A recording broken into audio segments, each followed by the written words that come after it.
नमस्कार साथियों, स्वागत है आपका आपके अपने YouTube channel study with AB में। साथियों, आप सभी लोग कैसे हैं? आशा करता हूँ आप सभी लोग अच्छे होंगे, स्वस्थ होंगे, अध्ययनरत होंगे आपके आगामी टेट और सीटेट एग्ज़ाम्स के लिए और सुपर टेट एग्ज़ाम्स के लिए। साथियों, आज हम इस वीडियो में इंग्लिश प्रैक्टिस सेट 6 को सॉल्व करेंगे, जो आपके लिए बहुत ही बेनिफिशियल होने वाला है, जो आपको आपके एग्ज़ाम्स में बहुत ही अच्छा स्कोर दिलाएगा। शुरू करते हैं साथियों आज का प्रैक्टिस। यहाँ से हम फर्स्ट क्वेश्चन पर आते हैं। क्वेश्चन नंबर फर्स्ट है, यहाँ पे 10 क्वेश्चंस आपको ग्रामर बेसिक्स के मिलेंगे, जैसे कि एग्जाम्स में पूछे जाते हैं साथियों। कुछ क्वेश्चंस इजी होते हैं, कुछ मॉडरेट, कुछ टफ, तो उसी पैटर्न पे ये मैंने आपके लिए प्रैक्टिस सेट बनाया है। तो फर्स्ट क्वेश्चन है, choose the correct plural form of criterion. Option A criterions, option B criteria, option C criterion, option D criterias. तो आपको इसका करेक्ट प्लूरल फॉर्म बताना है क्राइटेरियन का। तो क्राइटेरियन साथियों क्या होता है, एक सिंगुलर वर्ड है और इसका जो प्लूरल होता है वो क्राइटेरिया होता है। ऑप्शन बी राइट आंसर हो जाएगा। याद रखिएगा, इस तरह के क्वेश्चंस बहुत ही पूछे जाते हैं, क्योंकि ये कंफ्यूज कर देने वाले होते हैं। ज़्यादातर लोग यस समझ के उसमें प्लूरल फॉर्म कर देते हैं और गलत हो जाता है। यहाँ पे ऑप्शन बी करेक्ट आंसर हो जाएगा, criteria. Criterion is an irregular noun. हमेशा इरेगुलर नाउन ही पूछे जाते हैं इस तरह से, और इसका प्लूरल इज़ क्राइटेरिया। ओके, याद रखिएगा। Next question number second, identify the kind of noun. आपको इसमें नाउन बताना है सेंटेंस में। The jury has given its verdict. The jury है वो कौन सी नाउन है आपको बताना है। Option A proper, option B abstract, option C collective, option D common. The jury has given its verdict, तो राइट आंसर आपको इसका हो जाएगा option C is the collective noun. Right answer हो जाएगा, क्योंकि यहाँ पे ज्यूरी मतलब जजों का एक समूह होता है, तो यहाँ पे कलेक्टिव नाउन है, समूहवाचक संज्ञा है। ऑप्शन सी करेक्ट आंसर हो जाएगा। Next question number third, fill in the blank. More than one students absent today. आपको इसमें राइट हेल्पिंग वर्ब फिल करना है। Option A are, option B were, option C is, option D have. तो more than one students absent today, तो यहाँ से correct आपको helping verb fill करना है। तो साथियों इज हो जाएगा, यहाँ पे राइट फॉर्म होगा, option C is the correct answer हो जाएगा। यहाँ पे more than one student is absent today, option C correct answer हो जाएगा। Next question number 4, choose the correct tense. आपको यहाँ पे करेक्ट टेंस फॉर्म फिल करना है। By the time the train arrived we for 2 hours। Option A waited, option B had waited, option C had been waiting, option D were waiting. तो by the time the train arrived we for 2 hours, option C is the right answer हो जाएगा। यहाँ पे had been waiting fill करेंगे साथियों। By the time the train arrived we had been waiting for 2 hours, क्योंकि यहाँ पे future कह रहा हूँ मैं, पास्ट परफेक्ट कंटिन्यूअस में हो जाएगा। याद रखिएगा, क्योंकि उसमें बाय द टाइम दे रखा है, इस वजह से। Next question number 5, choose the correct article. अब आपको इसमें करेक्ट आर्टिकल फिल करना है साथियों। He is honest but proud man. Option A an a, option B a an, option C an, option D a. तो he is an honest but a proud man. Okay, तो option right answer हो जाएगा option A. An first में fill करेंगे, a second में fill करेंगे, तो he is an honest but a proud man, option A correct answer हो जाएगा। Next question number 6, identify the part of speech of the underlined word. He hardly understand the problem. तो यहाँ पे underline यहाँ पे तो नहीं दे रखी साथियों, अंडरलाइन ये है, ये हार्डली जो है ये इसमें ये कौन सा पार्ट ऑफ स्पीच है आपको बताना है। Option A adjective, option B adverb, option C noun, option D conjunction. तो he hardly understand the problem में हार्डली क्या है साथियों, ये एक एडवर्ब है। ऑप्शन बी राइट आंसर हो जाएगा, ये एक एडवर्ब है, तो ऑप्शन बी करेक्ट आंसर हो जाएगा। Next question number 7, choose the correct prepositions.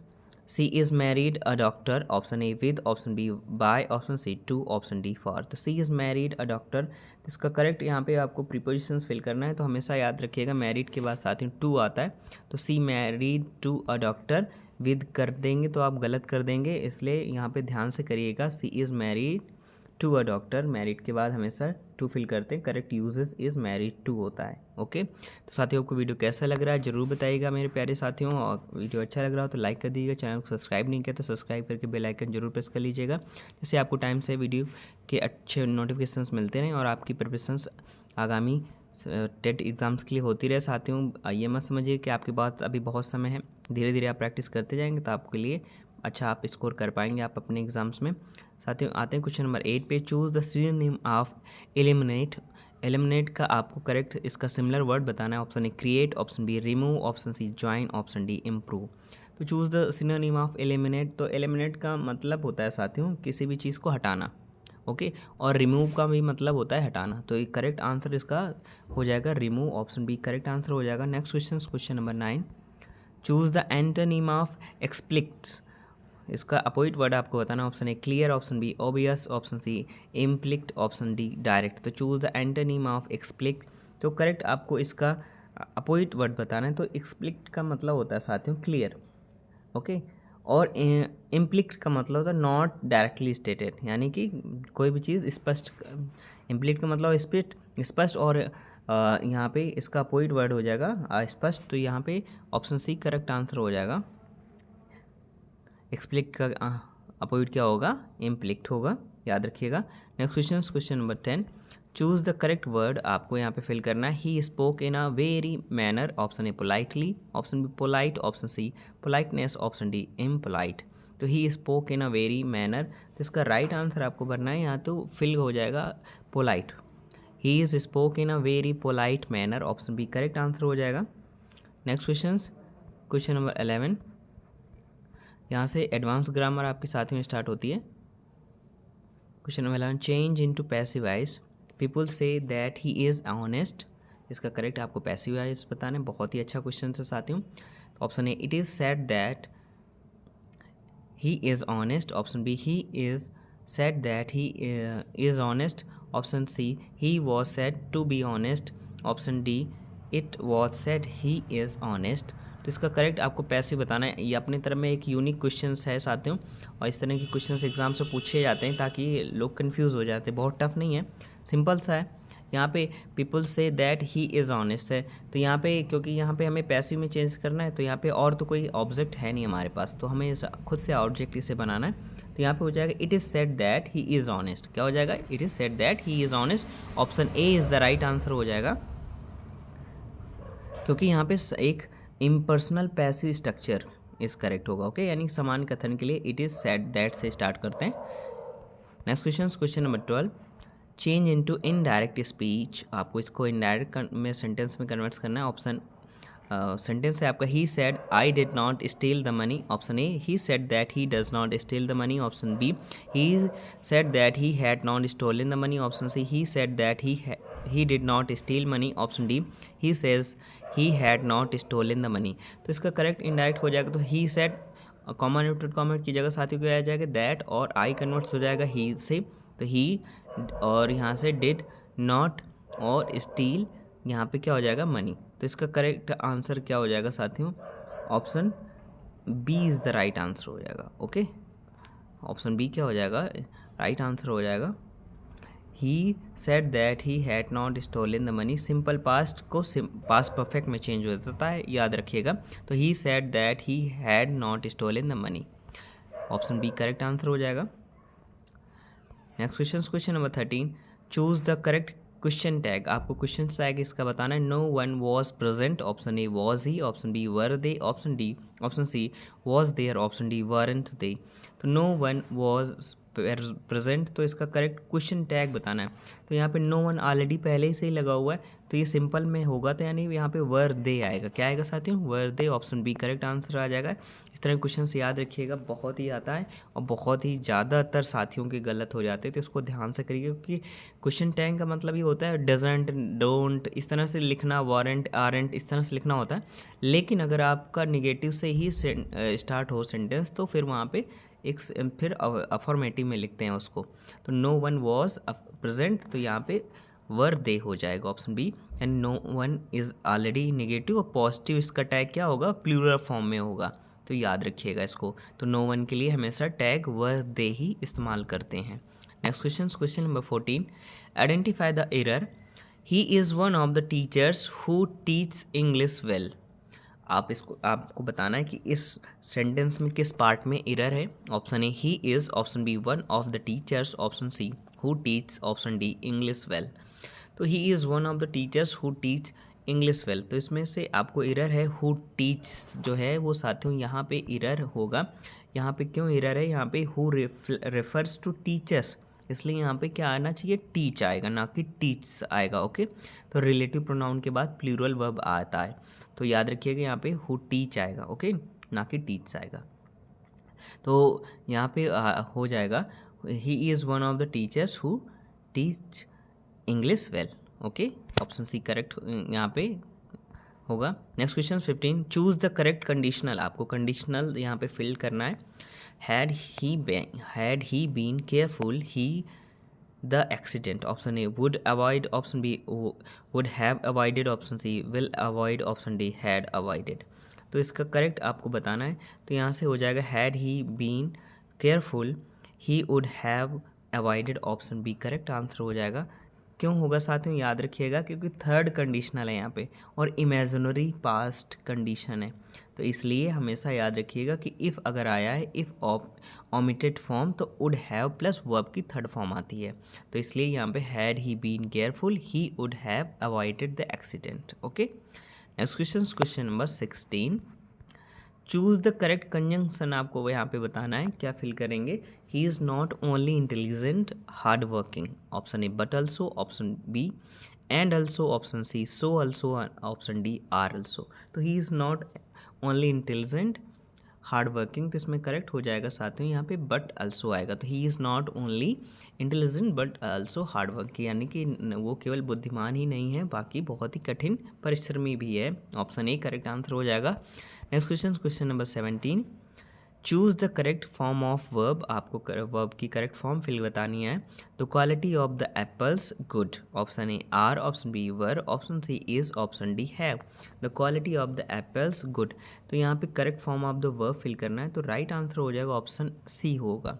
Apples पे मत जाइएगा, एप्पल्स के हिसाब से अगर आप चाहेंगे तो आप या तो आर वर हैव कुछ भी फिल कर देंगे, गलत हो जाएगा। The quality of the apples is good आएगा। ओके, याद रखिएगा।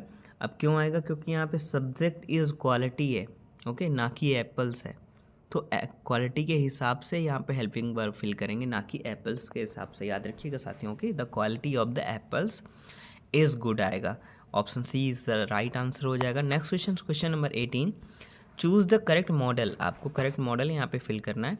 You not touch the wires they are live, option A must, option B may, option C could, option D might. तो यहाँ पे आपको करेक्ट मॉडल फिल करना है। तो you not touch the wires they are alive, they are live, तो यहाँ पे राइट आंसर हो जाएगा आपका ऑप्शन ए मस्ट आएगा। You must not touch the wire they are live, option A is the right answer हो जाएगा। Must not shows strong prohibiters, okay, prohibitions नहीं, निषेध के लिए वहाँ पे हमेशा मस्ट नॉट का इस्तेमाल करते हैं, सख्त मनाही जिसके लिए कहते हैं। Next question number 19, choose the correct phrasal verb, phrasal verb fill करना है। मोस्ट इंपॉर्टेंट क्वेश्चन आते हैं। The meeting was due to heavy rain, option A called in, option B called off, option C called on, option D called out. The meeting was due to heavy rain, यानी कि भारी बारिश की वजह से meeting जो थी वो क्या कर दी गई, पोस्टपोन कर दी गई, बंद कर दी गई, कॉल्ड ऑफ कर दिया गया। ऑप्शन बी राइट आंसर हो जाएगा। यहाँ पे कॉल्ड ऑफ आएगा, कैंसिल करना। कॉल्ड ऑफ का मतलब होता है किसी भी चीज़ को कैंसिल करना, मीटिंग रद्द होना यानी called off. Okay, next question number 20, choose the correct transformations too proud to beg, इसका करेक्ट आपको ट्रांसफॉर्मेशन बताना है साथियों। He is very proud and beg, option B he is so proud that he can not beg, option C he is proud to beg, option D he was proud to beg. तो correct इसका आपको बताना है, तो right answer हो जाएगा option B, he is so proud that he can not beg, option B is right answer हो जाएगा। ये 20 क्वेश्चंस हो गए साथियों आपके एडवांस ग्रामर के। अब यहाँ से हम लोग कंप्रीहेंसिव 21 क्वेश्चन से सॉल्व करेंगे, जैसे कि एग्जाम्स में आता है।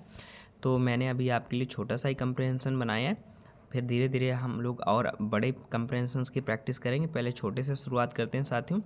तो ये रहा हमारा पैसेज, उसको read the passage carefully and answer the questions. Knowledge without wisdom can be dangerous, आपसे कह रहा है कि जो ज्ञान है वो बुद्धिमत्ता के बगैर बहुत ही खतरनाक हो सकता है। Wisdom guides knowledge towards constructive use, यानी कि बुद्धिमत्ता ही ज्ञान को अच्छे तरीके से इस्तेमाल करने के लिए प्रेरित करती है।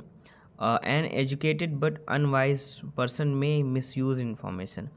एन एजुकेटेड एक पढ़ा लिखा हुआ लेकिन अनवाइज मतलब मूर्ख व्यक्ति, person may misuse information वो जो इन्फॉर्मेशन है, जो उसके पास ज्ञान है, तकनीकी है, उसका गलत इस्तेमाल कर सकता है। Whereas a wise person uses knowledge for the welfare of society, लेकिन वहीं पे अगर बुद्धिमान व्यक्ति है तो वो उसके पास जो भी नॉलेज है, ज्ञान है, वो उसका समाज की भलाई के लिए इस्तेमाल करेगा, ये आपसे कह रहा है। तो क्वेश्चंस करते हैं साथियों। 21 क्वेश्चन है, knowledge without wisdom is described as, यानी कि जो ज्ञान है बिना बुद्धिमानी के किस प्रकार से डिस्क्राइब किया गया है, आपको बताना है।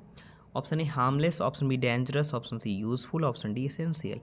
तो कैसा है वो, बहुत ही क्या है, खतरनाक है, याद रखिएगा, और डेंजरस है। ऑप्शन बी राइट आंसर हो जाएगा। Next question number 22, wisdom helps knowledge to be, यानी जो बुद्धिमानी है वो ज्ञान की किस तरह से मदद करती है, आपको बताना है। Option A hidden, option B misused, option C constructively used, option D ignored. तो wisdom helps knowledge to be, तो राइट आंसर हो जाएगा ऑप्शन सी कंस्ट्रक्टिवली यूज करता है। ओके, याद रखिएगा, विजडम गाइड्स प्रॉपर यूज, ज्ञान का सही उपयोग कराती है, याद रखिएगा। Next question number 23, N educated but unwise person में, एक पढ़ा लिखा लेकिन मूर्ख व्यक्ति क्या कर सकता है या क्या डिसएडवांटेज हो सकते हैं। Option A help society, option B misuse information, option C gain wisdom, option D avoid mistakes. तो an educated but unwise person may, तो इसका राइट आंसर हो जाएगा misuse information, option B right answer हो जाएगा। वो क्या करेगा, जो उसके पास ज्ञान होगा उसको जो इन्फॉर्मेशन होगी, सूचनाएं, उनका मिसयूज़ करेगा, गलत इस्तेमाल करेगा। Question number 24, a wise person uses knowledge for, option A personal profit, option B fame, option C welfare of society, option D competitions. तो जो एक बुद्धिमान व्यक्ति होगा वो ज्ञान का किस तरह से इस्तेमाल करता है, वो समाज की भलाई के लिए, यानी welfare of society. Next question number 25, the main idea of the passage is, passage का मेन आइडिया क्या है, मेन विचार क्या है, मुख्य विचार क्या है, आपको बताना। Option A importance of education, option B danger of information, option C knowledge versus wisdom, option D misuse of power. तो इस तरह के क्वेश्चंस बहुत ही पूछे जाते हैं पैसेज में। The main idea of the passage is, तो राइट आंसर हो जाएगा साथियों नॉलेज वर्सेस विजडम, यानी ज्ञान और वर्सेस बुद्धिमानी, इनके बीच का यही पैसेज में, यही इसके बीच में डिफरेंस दिखाया गया है। Next question number 26, synonym of constructive, constructive को आपको सिमिलर वर्ड बताना है। Option A destructive, option B harmful, option C useful, option D negative. तो सिनोनिम ऑफ कंस्ट्रक्टिव, तो इसका राइट आंसर हो जाएगा ऑप्शन सी यूजफुल होता है साथियों, क्या होता है, useful, option C is the right answer हो जाएगा। Next question number 27, antonym of dangerous, आपको डेंजरस का अपोजिट बताना है। Option A risky, option B safe, option C harmful, option D fatal. तो एंटोनिम ऑफ डेंजरस, डेंजरस का मतलब खतरनाक और सेफ मतलब सावधान।